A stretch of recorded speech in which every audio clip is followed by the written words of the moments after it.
this must have been a real intense project. And yeah, I'm just Yes, curious about its origins and how this all came about. there is no simple answer, I guess, but the answer is it was from reporting. We were reporting. Zusha Ellenson is based for the Wall Street Journal in San Francisco for the U.S. News section. I'm based in Atlanta, and we were covering a lot of mass shootings. We kept running into the AR-15 as it was increasingly used in a lot of mass shootings, and we were paired together on a story about the gun and sort of the business side of the gun, the business aspect of how the gun industry sort of embraced it. And we found all this great crazy story going back to the 1950s, and no one really knew it. And everyone knows that symbol. Everyone knows that silhouette of an AR-15, even if they don't Right. know what an AR-15 is. Right? Everybody knows it. And if you put a bumper sticker on your car, or you carry a sign with a line through it, everyone knows who you are politically on the Second Amendment, and maybe on other things. They can derive how you feel politically. So it's this political chew toy that we're all arguing about, but nobody really knew the history. And we were fascinated about that. And I went to lunch with a guy I know who writes books, and he said, I think that's a book. So that sort of was the genesis of it. And I'd written an earlier book by myself on race riots in 1919 Yes. that had country, and that was the same thing. It rose from every city I'd ever covered had a race riot in its history, and so I just kept wondering why did that happen? It So was that about was the Red Summer. That was yeah. Sounds very right, fascinating too. yeah.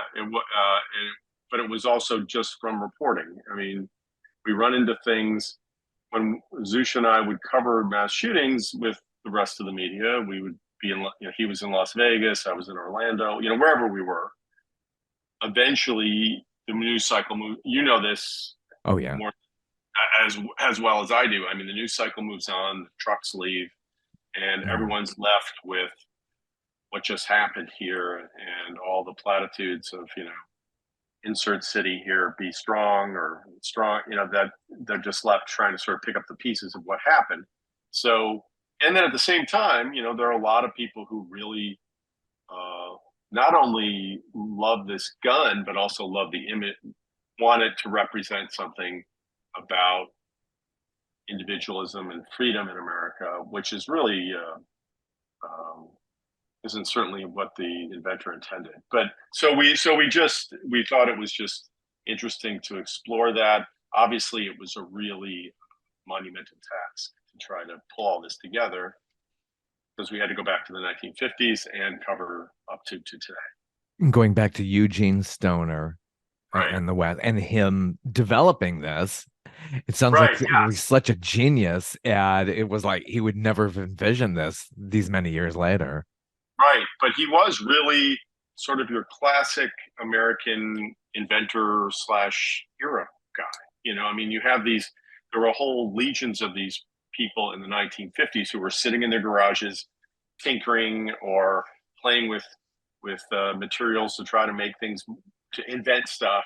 And he was one of those guys, except he was obsessed particularly with firearms, with how things that exploded. So from a very early age, he was blowing stuff up in his neighborhood and just trying to figure out how guns worked, how cannons could work. And he eventually ends up in the Marine Corps during World War II, where he is not in combat, but he spends a lot of time on his own looking at, particularly, I don't know how many of your viewers are interested in guns, but if you watch the movie Saving Private Ryan, Yes, Saving yes. Private Ryan, the soldiers are carrying this very heavy wooden. The American soldiers are carrying a very heavy wooden gun called an M1, which I have fired, and it's heavy, and you feel it on your shoulder, and it is a gun that worked very well for the American Army in World War II. We won, obviously, but it worked very well. But after that war, there was a lot of questions about whether America should have a lighter gun that could shoot more rounds. And this was something that obsessed the military, it obsessed the world military. The Soviet Union embraced a semi-automatic and an automatic and also could fire semi-automatic rifle called the AK-47. And there was a real sense within some of the military, an urgency to get a gun that was as good. And so that was perfect timing for Stoner, who had been working in an aircraft factory. Again, we got to start from the beginning. Like Stoner was not. He hadn't gone to college. He wasn't known. Nobody knew who he was. He wasn't.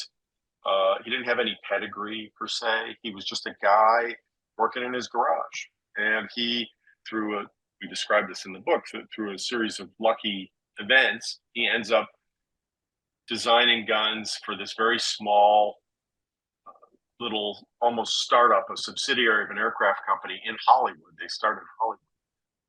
And he brings to gun design something new, which is several things that are new. One is aluminum and plastics, which hadn't been used before in Right. firearms, hadn't been using those. And he is working in aircraft where that's all they're doing is starting to use aluminum to have planes go longer and higher and carry more weight. And he says, why don't we use these for firearms? Secondly, he redesigned, I won't go through the long story about it, but he redesigns how the gun fires and the parts that are needed to make the gun fire and reload. Yeah. And he reduces the amount of parts that are needed. And that makes the gun even lighter. And it allows the military purpose. One of the military purposes of that was it allowed soldiers, to go into combat carrying more ammunition. And I think there's this, it persists to this day, but there's this old military concept that people, that the soldier needs to be an expert marksman who can fire long distances with a heavy gun. And, they take aim and, that's that. Reports and research in World War II and in Korea by the military and others showed that, in fact, that's not how people fight. When you're in a battle, you're Right. pretty scared. And You want to be accurate, and yeah, you don't want to get too close. you're not concerned with the accuracy so much. You're just concerned with sort of firing in the direction Yeah. of where you think people who are trying to kill you are firing back. Like you're just scared because it's scary. Yeah. And so most soldiers were just sort of firing in the direction of the enemy.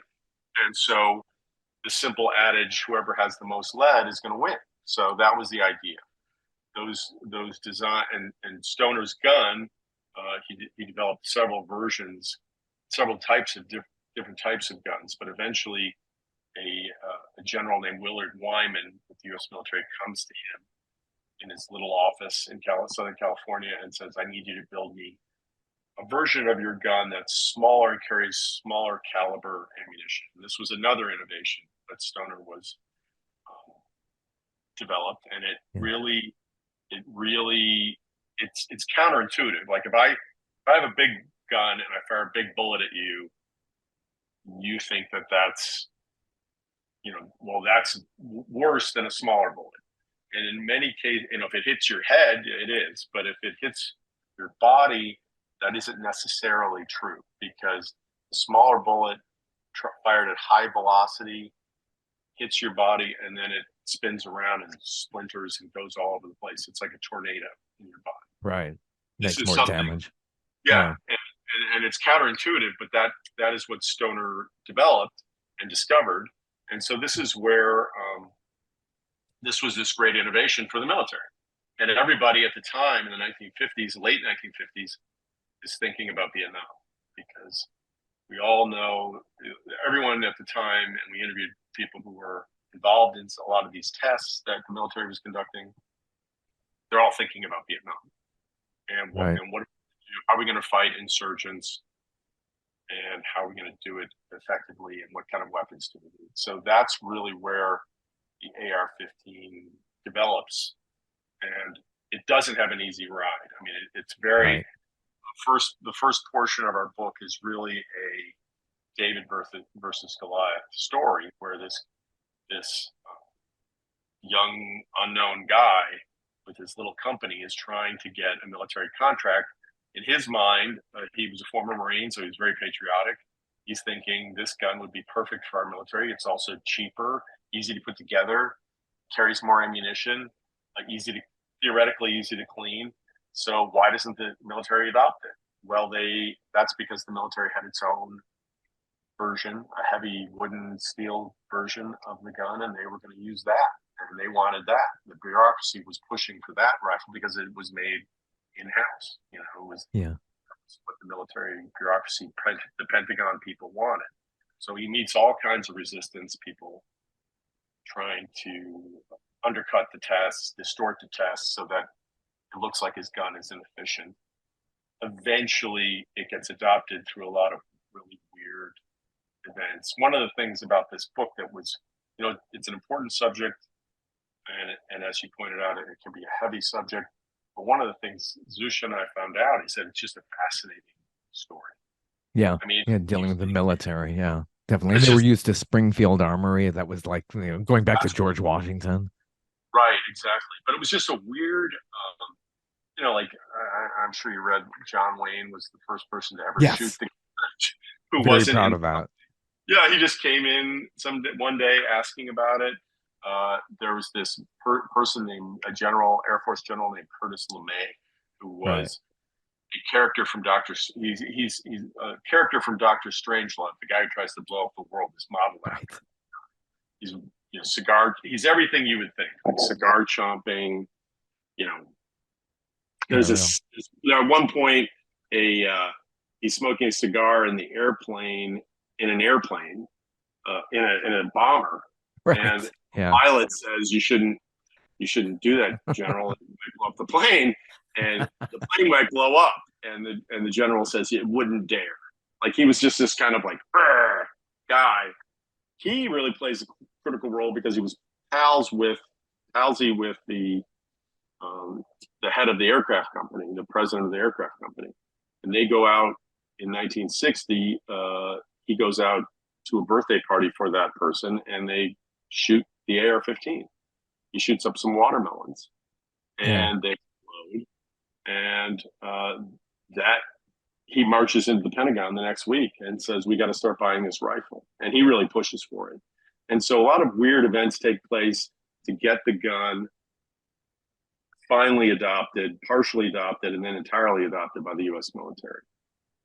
Importantly, they made some really critical changes.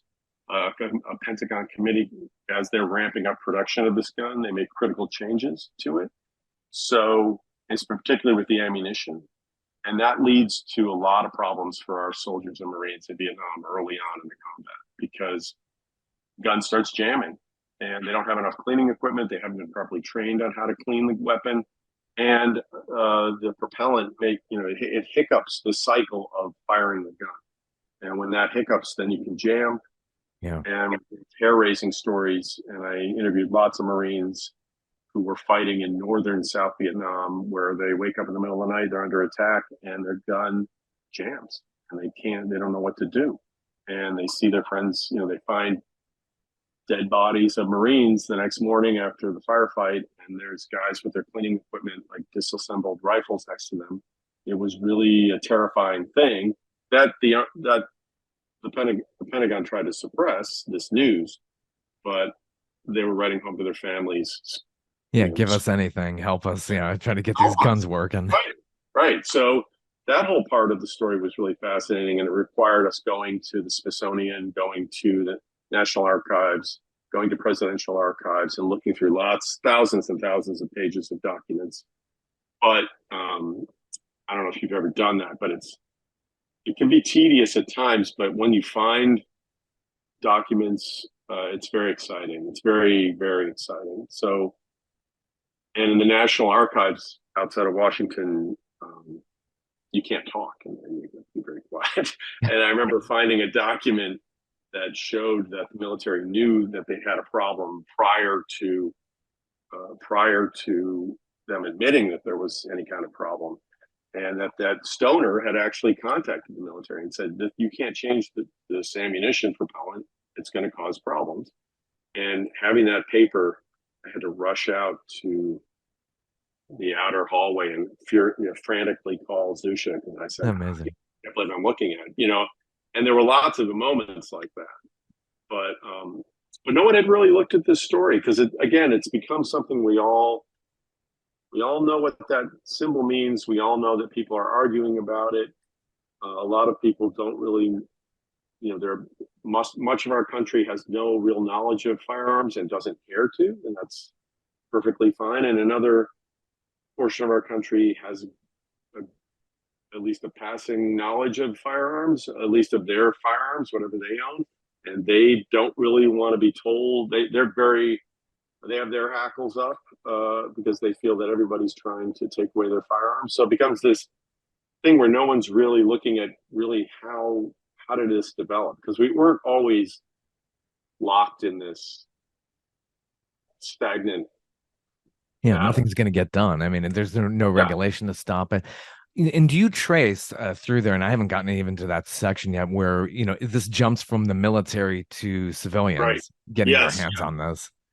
right. Because at first, so Colt was the first manufacturer of the gun, and they were making a lot of money because we were in the Vietnam War, so they were producing a lot of these rifles. Whenever they had any downtime on their production, they started manufacturing a gun they called the Sporter, which was basically the AR-15 for civilian use. So a military rifle, the military version of the gun, you could fire it automatic, which means you hold down the trigger and all the bullets in the magazine would fly out, or you could switch it to semi-automatic, which meant every time you pulled the trigger would be one bullet. You get better aim that way, and you can conserve your ammunition if you go on semi-automatic. Later, they added another mechanism where you could fire just 3 rounds, and then it would stop, and then you had to do it again. In the civilian version, it's only legal to have a gun that can fire semi-automatic. So that was what they sold, and it only had 5 rounds in the magazine, and that they tried to pitch it to hunters who were out in the outback, or people who were shooting varmints, gophers or feral pigs and stuff like that. And it didn't really catch on. And one of the reasons was the gun looked weird. It looks very space age. It's not made of traditional wood and steel that, a hunting rifle that people are used to, where you take one long shot. I was talking earlier about you have one shot, you take your Right. aim. That's what hunters do. Yeah. Big And buck. they don't, yeah, they're bringing down a deer or something. So they need a large caliber gun, and they want to take one shot because otherwise the animal runs away. They don't want to wreck the meat, like lots of reasons for that.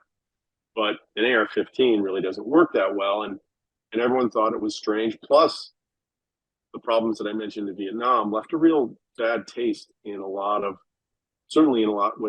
veterans. They hated the gun, and there was a rumor, which people to this day still think, that the gun was made by Mattel, the toy company. And so, It would be plastic if it was that. well, it was made of plastic and fiberglass and aluminum. It Aluminum, yeah. wasn't, yeah, and it wasn't made. It didn't look like your traditional Right. rifle. It was something from the space age. So a lot of the soldiers started grumbling that it was made by Mattel, and they're selling it. They're giving us a toy gun. It's not working. So that transferred to this day. Some people still think that. And after 1977, the gun went out of patent. That the innovations that Stoner had developed went out of patent, and some smaller companies besides Colt started to make AR-15s and try to sell them. And they would go to gun shows. We interviewed executives in these companies, and people would give them the finger and yell at them because they didn't want to see that kind of gun here. We don't want. That's not a traditional gun. That's not. What is that? Why would you want to fire that many rounds, etc.? So it really was a niche gun for a long time, and it really attracted survivalists and people who were trying to live off the grid, and then also extremists, people who were, whether on the left or the right, people who saw themselves going to war against. Yeah. Um, Prepping for a supposed yeah, oncoming enemy, and you got to build yeah, a militia, right? yeah. Whites. We found examples of white supremacists who had embraced the gun in some of their writings. Black Panthers talked about the gun. The American Indian movement embraced the rifle. The guys at Waco, Yeah. uh, that's why they went in there. Was the cult had been gathering up parts of the AR-15s. They argued they were trying to sell them, but the government thought it was a more sinister motive. So there were lots of the AR-15 was always on the edge of things, and sort of extremists and niche niche groups. That started to change in the 80s, and then in the late 80s, there's the Stockton shooting, Right. which did not involve an AR-15, but it was a schoolyard shooting in Remember that. California, and it involved a man using a semi-automatic version of an AK-47. But that shooting horrified the nation at the time and led to the beginning of discussions about limitations on these types of rifles, military style semi-automatic rifles, and whether these high velocity. And these are small bullets. With the AR-15, it's a small bullet, but it's fired at a high velocity. So Right. that's where it does its damage. But these after that shooting, a lot of Americans were very surprised that we had that kind of gun, that you could just buy it. People weren't really aware of that, and so there were some impositions, some restrictions placed upon that. Sales of AK-47s, importation of AK-47s by the Bush administration. There was increasing problems with gang shootings. There's an incident we write about in the book in which a police officer in Los Angeles was killed by an AR-15 by a Hmm. gang member, and that led people like Daryl Gates, who was the police chief in Los Angeles, to start arguing we need restrictions on these types of rifles because our police officers are outgunned. And George Bush hears that. That's again later taken up by Bill Clinton when he takes office. And then there's lots and lots of we go through extensively about what happened in Congress, but there's a real pull and push and tug over how is that, what kind of restrictions could we really place on these guns, and how would we impose that? We write in the book that ultimately that the assault weapons ban of 1994, which comes Right. along with a crime package, isn't very effective. And it isn't very effective because of the wording of the bill. It's a 10-year limit is placed upon it. And it's really, the gun manufacturers are all terrified. They think that they're about to be banned, but then they realize they can make a few alterations, get Yeah. Get approval from around the it. ATF, and they're back in business. So that's what Hmm. happened. Simultaneously, every gun owner in America was just told, you can't have that gun. So that, if I Yeah. told you They you go can't have a crazy. cup of coffee, you'd be like, Right. what do you mean? What are you talking about? Yeah. This What is are you my talking about? right. Right. So it becomes a political symbol. And that political battle in Washington, which the Democrats heralded as this tremendous victory, really caused them a lot of political defeat the next cycle, and then really led to this rifle becoming an important symbol for the gun rights movement and one that they fiercely fight for. Yeah. And simultaneously, the idea of a ban was kind of absurd because you could still just buy it. You could buy it. And then 10 years later, the ban is set to be renewed or sunset. By that time, we have a Republican Congress. Yeah. We have, it's also after 9/11. So Right. all all the stigma of the gun, which had lasted for decades in America. Even today, I've talked to Marines from Vietnam who hate the gun, but all that kind of gets washed away because of 9/11, because we're suddenly, all Yeah. Americans are seeing soldiers at our airports, at our railroad stations, overseas fighting in Iraq and Afghanistan with variations of the M16. That's the military designation of the AR-15, the military style AR-15, and other versions, smaller versions called the M4. And those guns are used, you know, and to defend us. So everybody's sort of kind of sales take Yeah. off, and then when the ban is lifted, sales skyrocket, and then we end up with the President Obama is running for office. Barack Obama's running, despite his very careful wording on the Second Amendment and gun rights during the campaign. The NRA is screaming, "This guy's going to take your guns." Right, right. And people went out and just, yeah, the sales just Sales really like ballooned. skyrocketed beyond belief, Unbelievable. and simultaneously, like I said earlier, many traditional gun owners wanted to see a wood and steel gun, and gun manufacturers, many of them, poo-pooed this little weird plastic and aluminum gun. Hmm. But and this is a key element about all this, is that all the design elements that Stoner developed for the AR-15 worked perfectly for what he was developing it for. For soldiers, American soldiers and their allies, to carry lots of ammunition and go into combat to fight these brush fire wars of the Cold War against insurgents, right? But those same design principles or developments were perfect for private companies, if the gun was selling well, to make immense profits, because the profit margin, it's really easy to make. You don't need some trained labor, who can lathe the wood and all that. You basically it's like Legos. You just stick them together. And so manufacturing is really easy to ramp up and easy to take down. And very quickly, the gun companies all jumped in. All the major gun companies jumped in because the profit margins were great.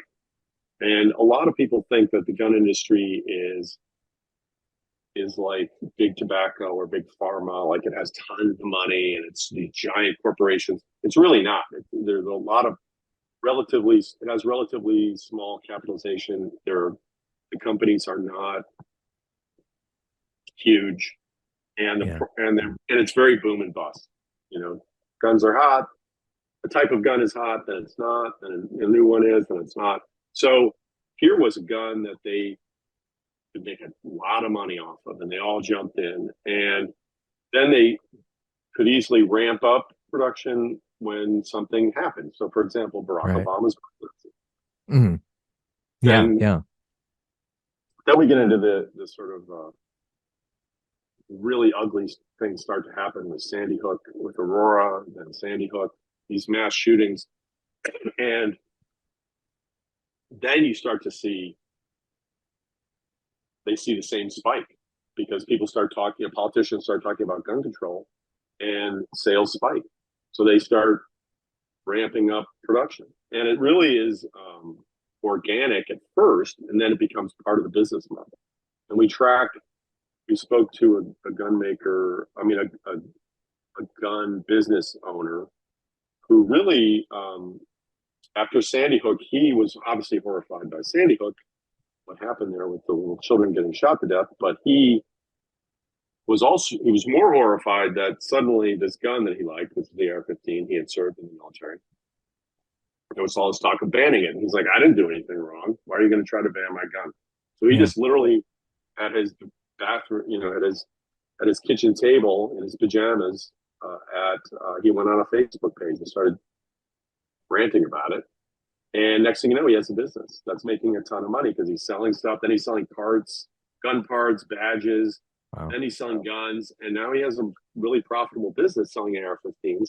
And it's all stems from this reaction to Sandy Hook. And then there's more shootings, and politicians say X, protest, whatever it is, it sparks sales. So there's this massive increase in the sale of AR-15s. Yeah, it's like the same movie over and over again. It's just you see it right. repeating every single incident. But there's one other aspect of this is in the mid 2000s, these hedge funds start to come in. There's a company called Cerberus that comes in and starts buying up. They look at this industry as very fragmented, and the AR-15 market is very profitable but very fragmented. And if they can start consolidating, you can have efficiencies of cost, and at the same time, you can just sell as many of these as you want. Plus, traditional gun advertising was very my co-author calls it's like reading an IKEA catalog. It's very boring, and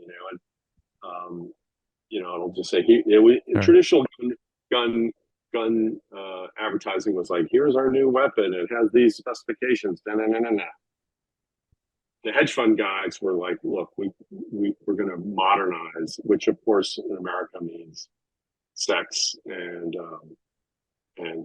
so they started placing ads in Maxim magazine, which was a very sort of a young man's Oh magazine yeah. full of acts and drinking and partying and stuff like that. They launched this campaign that's now become infamous, where it was get your man card renewed, be a Right. man, It's yeah, right? propaganda. Right. Well, I mean, it's advertising, and it worked. I mean, Yeah. it worked on all these other things that I'm talking about. Worked to produce a phenomenal increase in sales. And before the assault weapons ban, the ATF estimated there were approximately 400,000 Mm. AR-15 style rifles in the country. Today, this is extremely conservative. There's at least 20 million, maybe many millions more than that. We just don't know because it's not documented, but there's at least that many. That's from the industry. So we've seen this massive increase in the sale of AR-15s, and to stress, the vast majority of people who own those AR-15s aren't out to hurt anybody. They don't want to hurt anybody. As that company owner that I mentioned earlier said to me, if we were all psychos, you'd all be dead. So Right. most of them. I think he meant that to be comforting. Responsible, but yeah, you got a certain But segment that shouldn't have them. well, that's the point. So the issue becomes most people have their AR-15s for whatever reason, and they like to go target shooting, or they like to. You can change out the calibers now, so maybe they do go deer hunting with them or whatever. But the the truth is that with a country as big as ours, and with people with that many guns, that type of rifle around, again, it's easy to shoot, quick to shoot. Um, there's going to be some people who want to hurt other people, and they're going to use this gun because it's easy to get, easy to shoot, and it looks scary and it looks military, and that's what happens. And we see it over and over again. We spend a lot of time reading the journals and the writings of some of these disturbed people. I won't mention their names because it's not worth it, but they're attracted to this gun, and they go in. One guy was saying that he was getting sort of demonic messages that he had to buy that rifle, and because they all know it as it sort of feeds off of itself. And again, I can't stress how easy it is to shoot. I mean, obviously for the book, we fired the gun. I fired Yeah. other guns. That M1 I was referring to earlier. It's nothing to shoot an AR-15. It's very simple. It's very easy, and you can stay on target pretty quickly, pretty easily, and you can fire a lot of rounds really quickly. So the kid who opened fire at that school in Uvalde, in Texas, the Right. investigators said he'd never fired a gun before that day, and he was able to do that. And there was an incident in Dayton, Ohio, several years Remember ago. that. Yeah. That guy opened fire with an AR-15 pistol, which sounds like it's smaller, but it's not really. But anyways, it's basically an AR-15, and he started shooting outside of a bar. And there were police right there with AR-15s, with their own AR-15s. They were because it was a nightlife scene there, and they shot him dead within 30 seconds, and he still killed a bunch of people, and he Yeah, was he still. had I enough time. mean, you can. The thing is, this gun can wreak havoc very, very quickly. Again, the Mm. design principles that Stoner developed for combat make it incredibly. You can do a lot of damage really quickly. Yeah, Stoner has Anyway, a fascinating story too. I mean, he was so consumed. I mean, it affected his family life negatively. right? He was obsessed with the science of it, like that, the engineering challenges of it. He was to the point where we write in the book. He's writing on napkins and tablecloths at restaurants. His wife's smacking his hand. Don't do that. He's constantly thinking about it. If he can go to his garage and invent something, that was his version of heaven. And he never stopped. He let the AR-15 was the invention he was most proud of, without a doubt. Particularly, and I would stress, the military version. He was very proud that the military had adopted his rifle. He, but he kept inventing, all kinds of things. He was trying to make an aluminum house. Like, he was doing all kinds of crazy inventions up to right shortly before his death. He always wanted to be inventing, and he wasn't a person who sought the limelight. He was kind of a quiet guy. Later on in his life, a lot of these gun company executives sort of lionized him, and he always found it sort of embarrassing. He Yeah, wasn't his scene. yeah. Do you remember the first mass shooting that you covered, Well, I or don't which remember. one was it? Yeah, Yeah, I don't even know if I remember the first. But I mean, I've covered so many. I mean, right. not Yeah, all teams, but Charleston, Chattanooga, yeah. Orlando. Um, Yeah, I was you there know, for we the Pulse nightclub shooting. Yeah, it goes way back. I covered a lot of Las Vegas from here, because I don't know if you remember in Florida, his brother was living in Florida. The Yeah, shooter's brother was in Florida and was the first one to really, he talked openly to everybody, so he was there, and so I had to go down and talk to him. And there's a lot of it's something we're always, but there's been shooting after shooting in Texas, et cetera, and as reporters, we're always waiting for that phone call and hoping it doesn't come, because it's awful. It also is more complicated than simply like, oh, it's bad for me. It's you feel guilty because you just drop in and then you leave.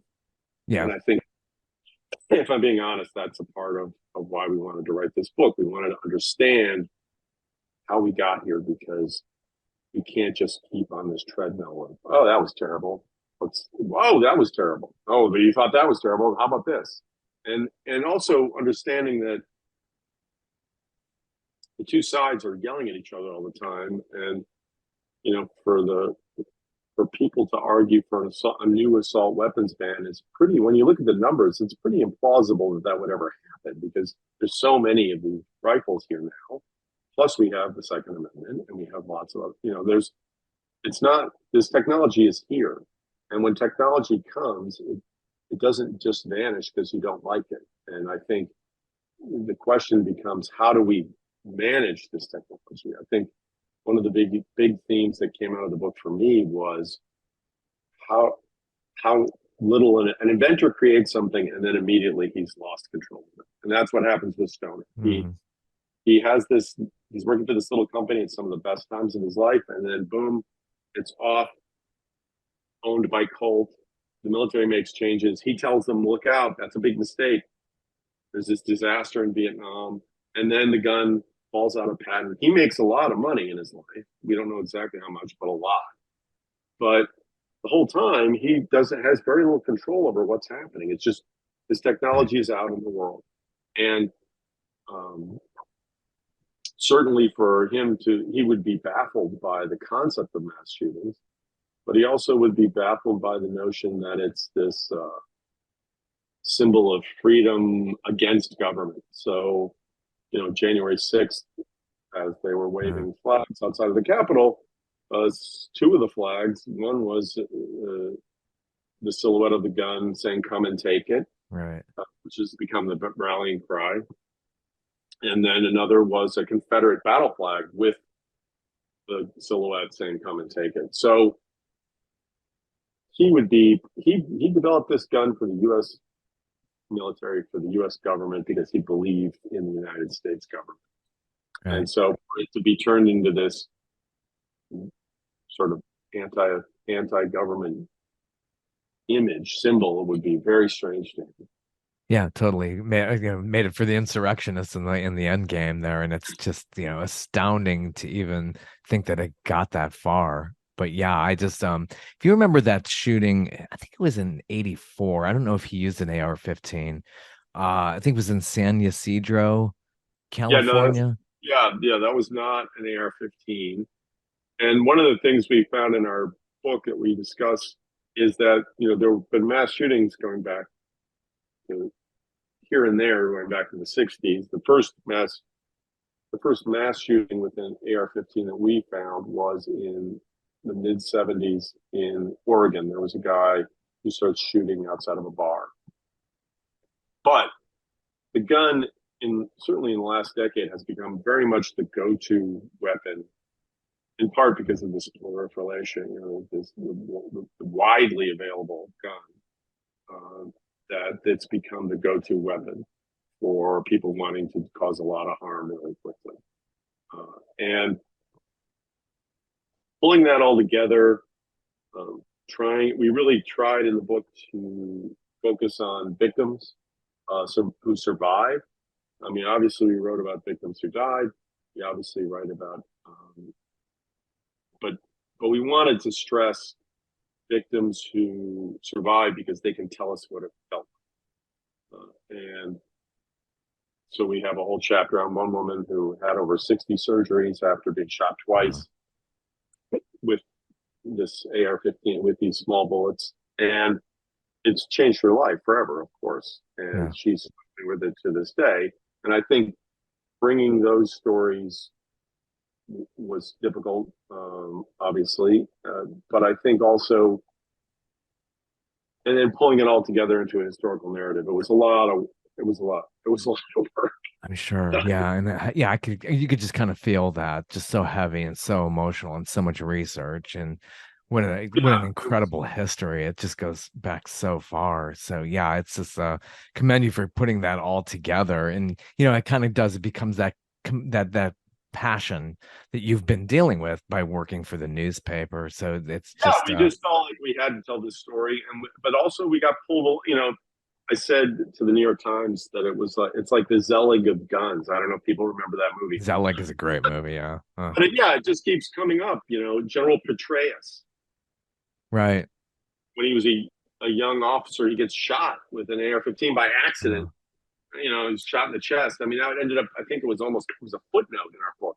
But there's so many weird events where the AR-15 is there, and it's just become this ubiquitous movie. Rambo. It's in the Rambo movie. mhm. It's everywhere, right? So going forward, we write toward the end of the book about what some people are trying to do to make our country safer with this technology here, and there's some people doing some innovative things regarding red flag laws, which are laws in which people, if somebody's saying disturbing things online or with their families, that you can go to court and have their guns taken away Absolutely. temporarily. There are other things where raising the age limit might play a role in reducing some of these mass shootings, increasing security at places. We have to get away from the notion of, well, that's a Republican idea and that's a liberal idea. Yeah. Yeah. We all lose in the long run with that too. It's just, Oh, you gotta. yeah, I mean, one of the things I got out of this book was appreciating an engineer's mind, which, Stoner had this, like we were discussing, he had this mind where he's just constantly like, how do I fix those headphones? How do I fix those glasses? Like, how can I make it better? Right. Yeah, So yeah. I don't think that way. I just am like, oh, here's some glasses, here's some, here's my headphones. I don't think that way, but he did, and Hmm. I really appreciated that mindset. And I think that this problem, which was created by technology, by people inventing stuff, is going to have to be solved. The problems we're experiencing with this technology are going to have to be solved with an engineer's mind. And also, like we're going to have to try things here, try this, try that, be very agnostic about what we're trying, try it all, see what works, and make our world safer because the technology isn't going away. It's not, you can't just, oh, well, okay, we're getting rid of AR-15s. And I think some people argue that that's an answer, but they're not thinking it through. They just are emotionally like that. I don't like that this is here. I don't like that this is happening. So let's make it go away. And that's not true. That's not realistic. I mean, Right. cell phones are here. They cause all kinds of problems, but we've had to manage that and try to manage it. And I think simultaneously the notion that, gun rights groups, some of the more extreme groups just argue everybody should have one. That's not realistic. Or that it's somehow normal that we have kindergartners going through mass shooter training. I mean, that's Yes. not society that any of us want to live in. And I think we have to find compromise. We have to find middle ground. We have to find different things that work. And if we do that, we can handle this new technology. But right now, we haven't really got a very good. Yeah, that's so true. And then how about managing the black market? Who knows how much is out there? There are thousands and thousands. It's all here. You can't like go through and destroy every Well, last AR-15. well. But I would say this is something we also found in our research. So, gun violence is a huge problem in this country, and the vast majority of people who are killed with handguns, whether it's suicide or a gang fight or domestic situation, whatever. That's handguns mostly. So we're talking about and we're talking about a different problem, which is mass shootings, and those are way less people statistically killed, numerically killed in those incidents, but they terrorize a community. So it's a very specific problem, and we also found that the shooters in most of these situations they went into a gun store and bought their guns absolutely legally because they didn't have a criminal record. Now in this country we have laws to make it illegal for criminals to buy guns. Mm. As we know, they still do, but those laws are in place to stop criminals. Mass shooters are often people who may have a long history of uh, mental illness and acting out and expressing urges to do violence, etc., but they don't have criminal records. They don't have felonies. So they go into the stores and buy them absolutely legally and walk out and do what they do. And we need to develop strategies to intercept those people. Yeah. And it has all kinds of constitutional ramifications. It has all kinds of civil liberties ramifications. But we have to start thinking that way, more strategically, more focused. And there are people doing that. We discussed that at the end of the book. Yeah. But I mean, I've been a journalist for a long time, so I don't think I'm a Pollyanna, but I feel that there are answers here that we can, if we think together and think hard about it, we can make our world safer. We can make this hopefully will be something that is not every 3 months we're having some horrible incident in our country. Yeah. It's so true. So true. And you're with the Wall Street Journal these days. I know you from the AJC, but Yeah. Wall Street Journal. Been there for 18 years now. But I did work at the AJC before that and loved it. And yeah, and based out of here, Atlanta. So it's not just basically, covering guns. no. I cover the South. I cover right now. I'm covering a lot of the Trump indictment stuff, but I cover the South. I go I travel around the South a lot, and I love it. Yeah, I love it. Yeah, it's a great region to cover. I've helped to cover it quite a bit. I've been throughout all these states, Mississippi, Alabama, up through Tennessee and the Carolinas. It's just Yeah, it's exciting. It is. There's so many stories out there. I mean, it's the fastest growing region in the country, and I really think that the future of America is here, and that is good, and that has lots of challenges too. I mean, look at the growth of Atlanta, look at the growth Mm. of Nashville, look at the growth of different cities, and these are, this is great, but it also comes with all kinds of challenges. And we've seen the political battles in Georgia, certainly. Oh yeah. Soon we'll be seeing those battles in other parts of the South as more people move down here. And yeah, it's a fascinating beat. Never a dull moment, No, especially covering the stuff that's going to be going forward into the presidential year as well, oh, presidential election year. Whoa. yeah, I'm gonna need some sleep before that starts. Yeah, yeah, but yeah. Any other questions? That should do it, really. Seriously, this Good. is really fascinating. I really enjoyed it. And the book is great. If you can go out there and get this, get it wherever you get books. You can get on your Nook or Barnes and Noble, anywhere else. I just really, really thought it was, it's a really fascinating book. American Gun, the true story of the AR-15, and you co-authored that. Yeah, with Zusha Ellenson, who's my colleague in San Francisco. And Excellent. yeah, thanks for having me on. I appreciate it. Absolutely. Take Have a care good. and best wishes going forward. Thanks very much.